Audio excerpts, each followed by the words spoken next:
Bonsoir à tous, bonsoir Mouloud Khelif. Bonsoir. Merci d'avoir accepté notre invitation. Vous êtes conseiller en stratégie internationale, fondateur et directeur général du cabinet SPG Advisory basé à Genève. Vous êtes aussi président du conseil scientifique et technique d'Algérie Venture. Vous êtes conseiller en stratégie, politique publique et gouvernance, fort de plus de 30 ans d'expérience internationale. Vous êtes aussi membre actif de la diaspora algérienne, notamment en Suisse. J'ai tout résumé? Oui, en quelque sorte, oui. Alors, on vous invite évidemment pour parler de l'IATF qui a commencé il y a quelques jours avec une forte présence africaine et aussi internationale. Alors, vous avez expliqué aux journalistes avant le début de l'IATF la nature et la portée de cet événement continental en insistant sur les éléments de langage et sur la couverture médiatique. En fait, est-ce que vous considérez que nous n'avons pas encore compris l'importance, l'ampleur de cet événement continental? Alors, oui, je pense qu'on le comprendra après, a posteriori, mais ce n'est pas le lot simplement de l'Algérie. C'est un événement qui est un petit peu particulier. J'avais utilisé, si vous vous souvenez, une métaphore, celle du football, du sport. C'est comme si, au même endroit, à Alger, la même semaine, on avait une Coupe du Monde, une Coupe d'Afrique, une Coupe du Monde des clubs, la Champions League, une réunion des arbitres internationaux, un congrès de la FIFA, une réunion des sponsors, les agents de joueurs, les fabricants des ballons, les fabricants de pelouses, ceux qui construisent les stades, etc. Tous ceux qui sont concernés finalement par la chaîne de valeur du football. Et là, en fait, l'IATF, c'est une plateforme économique. Et c'est vrai que le mot foire peut être trompeur. Et quand on entend foire en Algérie, on pense forcément aux foires qu'on organise. La foire internationale d'Alger, qui est essentiellement une occasion d'exposer des produits et services, les entreprises algériennes et entreprises étrangères. L'IATF, il y a une partie exposition, mais en fait, ce n'est pas la plus grande partie. Bien sûr, les entreprises vont venir, mais il y a aussi beaucoup de visiteurs professionnels, beaucoup d'entreprises qui viennent pour autre chose, pour le commerce, pour l'investissement, mais également pour l'innovation, la recherche, pour les startups, les PME. Donc en fait, il y a le salon de l'automobile également. Il y aura un salon de l'automobile africain. Il va y avoir le Canex. Je ne sais pas si vous vous souvenez, l'année dernière, l'Algérie avait abrité un week-end, le Canex Weekend. Donc c'est toutes les industries créatives. Les arts, la mode, la musique, le cinéma, le sport cette année également. Donc en fait, c'est une multitude d'événements et ça couvre l'ensemble des secteurs de l'économie. Si vous me dites transport, il y a un événement sur le transport. Vous me parlez d'énergie, il y a des événements sur l'énergie. Des conférences, des ateliers, des workshops, des opportunités de pitch, des challenges. C'est un peu le couteau suisse du comité ouais, africain. Donc, alors, Mouloud Khelif, l'IATF ne se limite pas au plan commercial, mais ça représente aussi une véritable plateforme qui ambitionne une intégration économique entre les pays africains, mais notamment la promotion des échanges interafricains. Considérez-vous aujourd'hui que nous-mêmes Africains, on ne se parle pas assez entre nous, on ne commerce pas assez entre nous? Clairement. C'est une situation historique, on peut peut-être remonter à la colonisation, on est encore en train de vivre finalement les conséquences, mais la majorité des pays africains font plus de commerce avec l'extérieur de l'Afrique, que ce soit les États-Unis, le Japon, l'Union européenne, la Chine, qu'avec des pays voisins. Et si on prend globalement le continent africain, seulement 15% du commerce africain est un commerce intra-africain. Et encore, 15%, c'est une augmentation par rapport, il y a une dizaine d'années, on était à peine 5 à 6%. Donc, ce constat a amené l'Union africaine, donc c'est une volonté politique, à créer ce marché unique, ce qu'on appelle la ZLECAf, la zone de libre-échange continentale africaine, qui est effective, en fait, elle a été lancée en 2018. Après, il y a tout un processus diplomatique, il faut qu'il y ait non seulement l'adhésion, mais aussi la ratification des parlements. Aujourd'hui, elle est effective. L'Algérie peut officiellement, par exemple, si on prend le cas de notre pays, officiellement commercer avec la ZLECAf depuis l'année dernière, et 54 pays ont adhéré. Donc c'est un marché unique de 1,4 milliard d'habitants. C'est énorme. Mais écoutez ça, avec un PIB combiné de 3 500 milliards. Donc c'est une force, c'est une puissance, mais elle est en construction. Souvent, on est impatient, on est un peu frustré, il y a encore des blocages. Mais je tiens à rappeler que si on prend l'exemple de l'Union européenne, il a fallu plus de 50 ans à l'Union européenne pour construire un marché unique, et il est loin d'être parfait. Donc il faut être patient. 2018, c'était hier. Il y a eu le Covid aussi, il ne faut pas oublier qu'il y a eu la période du Covid qui a freiné. Et l'IATF, c'est quoi? C'est l'Afreximbank, qui est une banque multilatérale. C'est une banque, ça n'est pas un organisme étatique, c'est une banque avec comme actionnaires les États, les gouvernements africains, mais également d'autres institutions financières africaines et en dehors de l'Afrique, des banques privées et également des petits porteurs. Mais qu'est-ce qui empêche, selon vous, encore les États africains à travailler ensemble? Est-ce que c'est les conflits? Est-ce que c'est les problèmes territoriaux, les problèmes de frontières? Ou est-ce qu'on peut avoir un peu d'optimisme pour l'avenir en parlant de commerce interafricain? Moi, je suis optimiste parce qu'on ne peut qu'augmenter. On est à 15%. L'objectif de la ZLECAf, c'est de doubler, de passer à 30% d'ici 2030. Alors, il y a des barrières qui sont, on va dire, effectives et qui sont structurelles. On peut penser aux barrières douanières. Et là, bien sûr, la ZLECAf est en train de les démanteler. Mais il y a aussi des barrières non tarifaires. Et ça, c'est parfois un état d'esprit différent, des manières de fonctionner différentes, des systèmes et des règlements qui sont différents d'un pays à l'autre. Il y a aussi des déficits structurels en infrastructure. Dans beaucoup de pays africains, on manque de routes, d'autoroutes, on manque de ports. Pensez au transport aérien. Parfois, pour aller d'un pays africain à un autre, on est obligé de passer par les Émirats ou par le Qatar ou par la Turquie ou par l'Europe. Donc on a aussi un déficit en termes d'infrastructure. Et le dernier problème qui persiste, c'est le financement du commerce extérieur.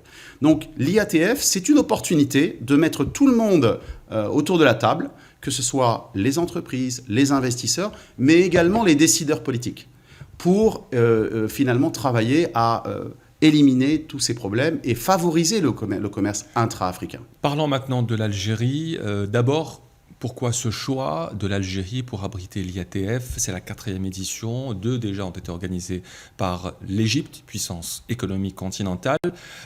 Disons, comme vous l'avez souvent dit, que c'est comme si l'Algérie abritait la Coupe d'Afrique du commerce. Comment s'est faite cette attribution? Est-ce qu'on peut considérer que c'est une petite victoire, comme d'ailleurs celle d'organiser une Coupe d'Afrique des Nations? Moi, j'avais utilisé le mot historique, si vous vous souvenez, lorsque j'avais fait la présentation aux journalistes. C'est un processus. Et la métaphore de la Coupe d'Afrique ou de la Coupe du Monde, elle est pertinente parce qu'en fait, les pays soumettent leur candidature. Donc l'Algérie a soumis sa candidature, comme d'autres pays. La première édition a eu lieu en Égypte, la deuxième a eu en Afrique du Sud, à Durban. La troisième devait avoir lieu en Côte d'Ivoire, c'est assez à noter. Donc on avait attribué l'organisation, pas l'organisation, la réception, parce que c'est l'organisateur, encore une fois, c'est l'Afreximbank. On l'avait attribué à la Côte d'Ivoire.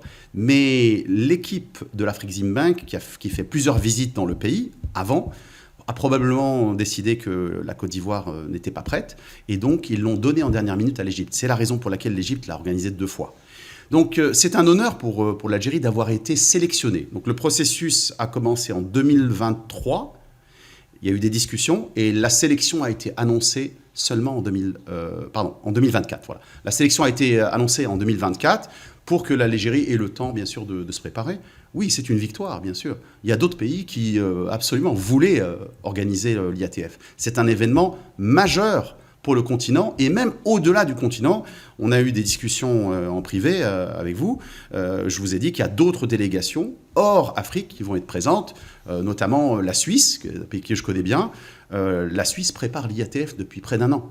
Donc une délégation d'entreprises. Sa participation à l'IATF d'Algérie. Avec des entreprises. Et le chef de la délégation suisse, c'est la ministre de l'économie suisse qui vient à Alger pour l'IATF. Ça donne une idée de l'importance de cet événement, pas seulement pour les acteurs du continent, mais également à l'extérieur. Attribution 2024, est-ce que ça donne assez de temps aux pays hôtes de se préparer, à accueillir, je pense, plusieurs milliers de délégués? Oui. Oui, c'est la norme. Hein. C'est comme ça que ça se passe. Ils ont un processus. Donc, le conseil de l'Afreximbank étudie les demandes. Ils font une visite et ensuite, ils donnent. Donc, c'est la norme. C'est ce qui s'est passé pour les autres éditions. Et je pense que l'Algérie a mis tout, je parle au niveau institutionnel, ils ont mis toutes les ressources nécessaires, disponibles, pour que l'Afreximbank puisse organiser de manière intelligente cette édition. Je dois aussi ajouter que l'Afreximbank étant l'organisateur, avec le soutien de l'Union africaine, donc il y a eu le soutien institutionnel, et aussi le secrétariat de la ZLECAf, de la zone de libre-échange continentale africaine. Donc l'Algérie a mis tous les moyens. pour que ça se passe à la SAFEX, surtout pour la partie exposition et la partie conférences et ateliers, etc. Mais il y a aussi la partie au CIC, au Centre international de conférences, Abdellatif Rahal, qui va abriter la cérémonie d'ouverture demain. Donc, ça sera le 4 septembre.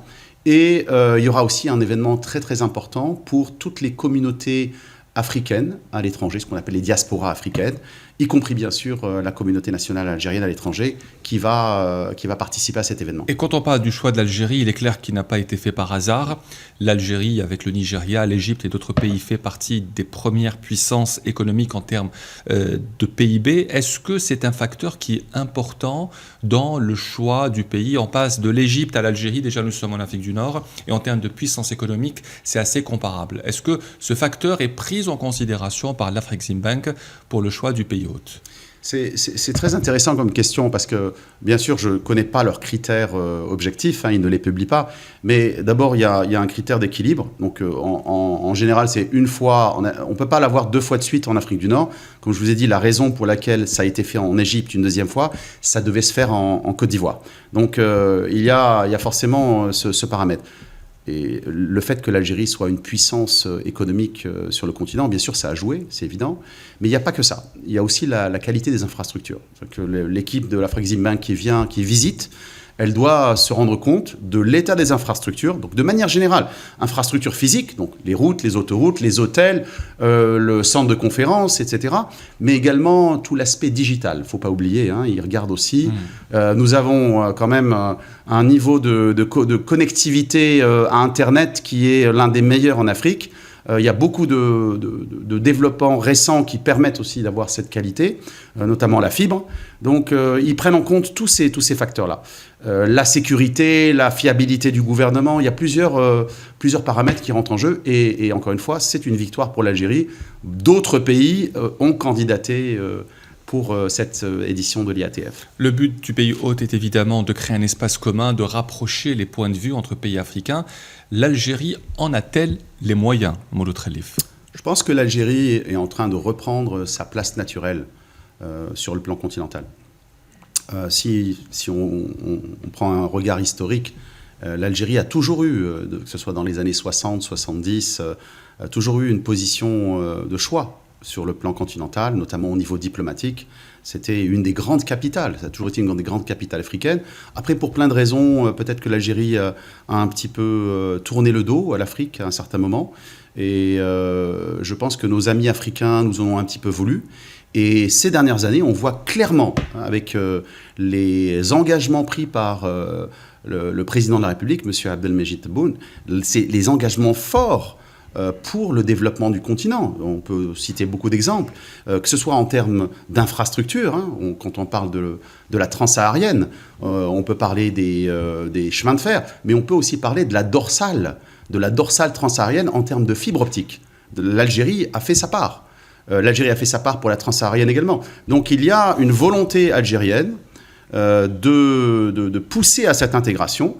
Et en Afrique, on a quand même une notion de souveraineté qui est exacerbée. C'est très important. Donc au niveau national, mais cette notion de souveraineté, on doit la traduire en souveraineté africaine. Et l'Algérie joue un rôle moteur. Elle va jouer un rôle moteur. Et le fait d'accueillir l'IATF, à mon avis, il y aura un avant IATF et un après IATF. Et d'ailleurs, je pense que les autorités algériennes ont bien pris conscience de ça, que ce n'est pas juste un événement commercial, mais c'est aussi un événement diplomatique et un événement politique également.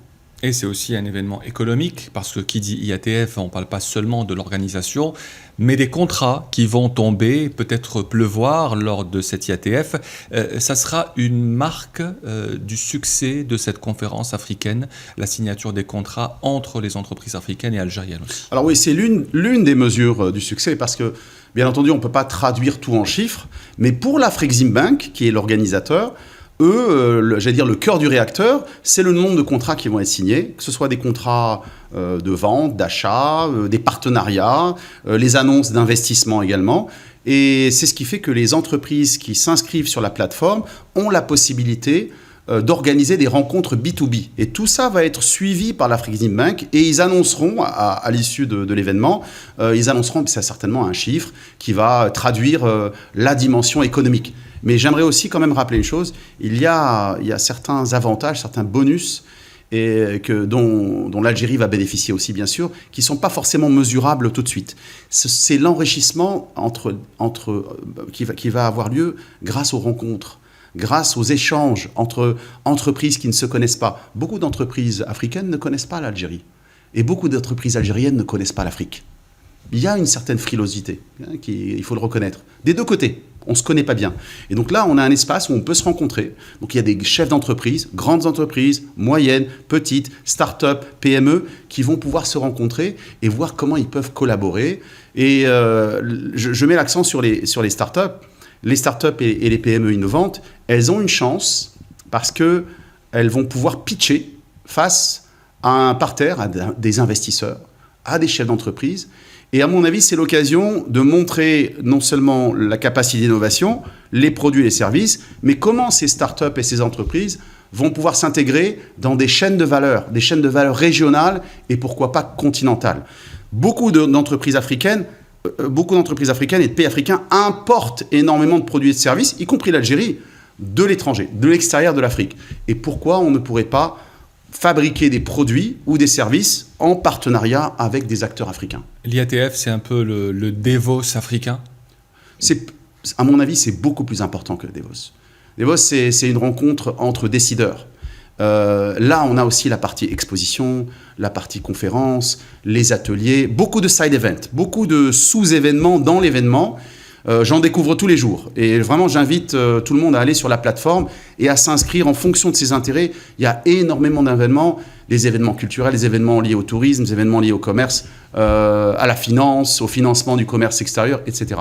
Donc, ça a une dimension, à mon avis, beaucoup plus importante que le Davos. Davos, simplement, il est très médiatisé parce qu'il y a toujours des stars qui viennent, des chefs d'État, etc. À mon avis, l'IATF va devenir... Et Alger, l'édition d'Alger sera reconnue comme un tournant. L'IATF va devenir l'événement incontournable en Afrique tous les 2 ans qui va attirer le monde entier. Mais l'IATF d'Alger aussi a son lot de stars. Mouloud Khelif, il y a notamment Karim Matmour, le footballeur qui a lancé une start-up. Il y a beaucoup de chefs d'entreprise algériens et beaucoup de membres de la diaspora algérienne. Absolument. C'est à mettre au crédit, bien sûr, de l'Afreximbank qui a accepté d'organiser un événement qu'on appelle Global African Diaspora Day, donc pour toutes les communautés africaines de par le monde, quel que soit leur secteur d'activité.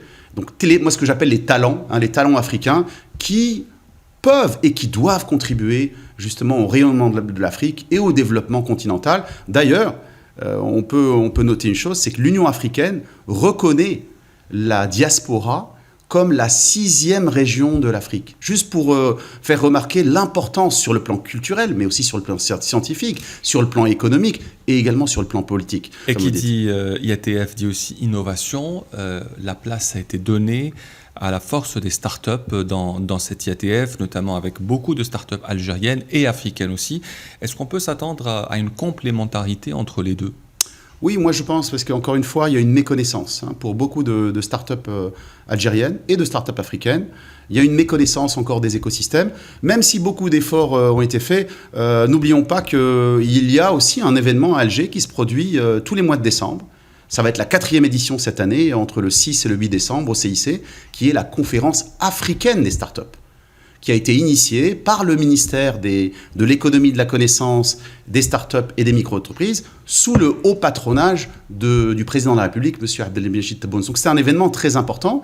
Et dans cette continuité, l'événement de l'IATF, qui concerne les startups et les PME innovantes et les micro-entreprises, n'oublions pas les micro-entreprises qui sont aussi innovantes, elles vont avoir la chance de présenter leurs produits, leurs services, leur innovation, leurs projets innovants face à un parterre, encore une fois, d'investisseurs et de chefs d'entreprise africains.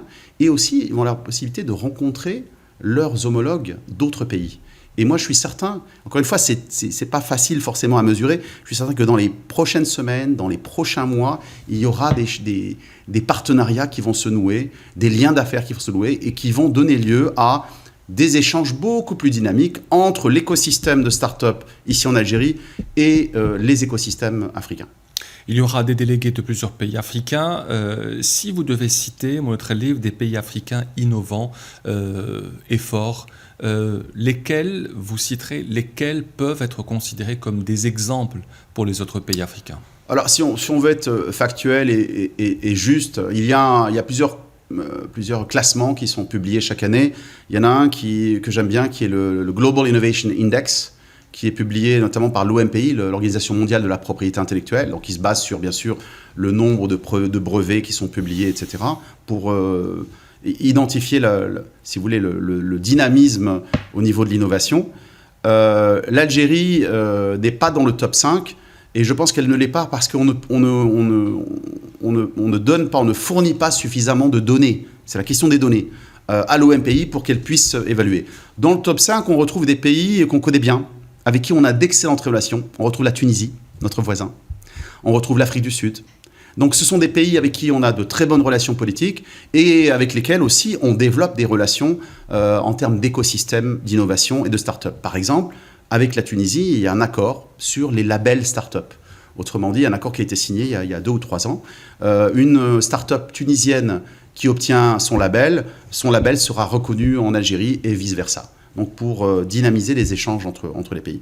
On a beaucoup de choses à apprendre aussi de l'Afrique du Sud, de pays aussi qui sont innovants comme le Rwanda, comme le Kenya, comme la Tanzanie, le Nigeria, bien sûr, qui est une puissance africaine, qui est le pays qui a produit le plus de licornes justement en Afrique. D'ailleurs, le thème de la conférence africaine des startups en décembre cette année, ça va être Raising Champions, c'est-à-dire comment faire croître des champions. Et nous allons inviter des licornes africaines, des fondateurs de start-up qui vont venir expliquer comment ils ont fait en Afrique pour devenir des champions, pour atteindre le statut de licorne à partir de leur pays, où parfois l'écosystème n'est pas forcément idéal, et en étant finalement une réussite à l'international. Donc ça va être très intéressant. L'Algérie a quand même fait beaucoup de choses sur le plan institutionnel et réglementaire. Récemment, la Banque d'Algérie a mis en place de nouveaux règlements, notamment pour les FCPR,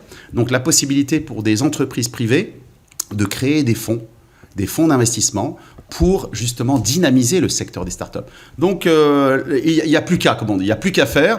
Je pense que le secteur privé et le secteur des entreprises de manière générale est un peu le maillon faible chez nous. C'est typiquement celui qui n'a pas encore peut-être saisi l'opportunité. Tout l'aspect institutionnel, juridique, réglementaire existe. Maintenant, il faut l'utiliser, que ce soit dans le secteur privé ou dans le secteur public. Les grandes entreprises algériennes doivent jouer le jeu.